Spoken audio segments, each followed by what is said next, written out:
میرے جد امجد حضرت غلام محی الدین بابو جی رحمۃ اللہ علیہ نے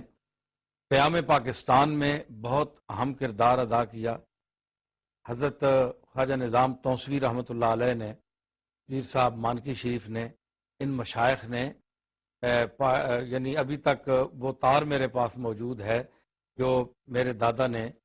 غالباً قائد اعظم کو بھیجا تھا، اس کی نقل مجھے ملی، تو اس میں بھی انہوں نے اسی کا ذکر کیا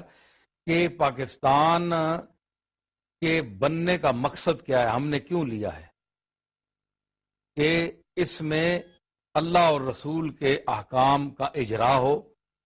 اور اللہ اور رسول کے جو فرامین ہیں ان کا اجرا اور تبلیغ ہو اور یہاں یہ نظام چلے، اس کے لیے۔ تو جتنی مشکلوں سے اس ملک کو حاصل کیا گیا، تو اب اس کو ان باہمی اختلاف کی بھینٹ چڑھا دیا جائے، نظر کر دیا جائے، تو یہ کتنی یعنی ہماری بدقسمتی ہے کہ ہم نے پاکستان کے جو بننے کا مقصد ہے اور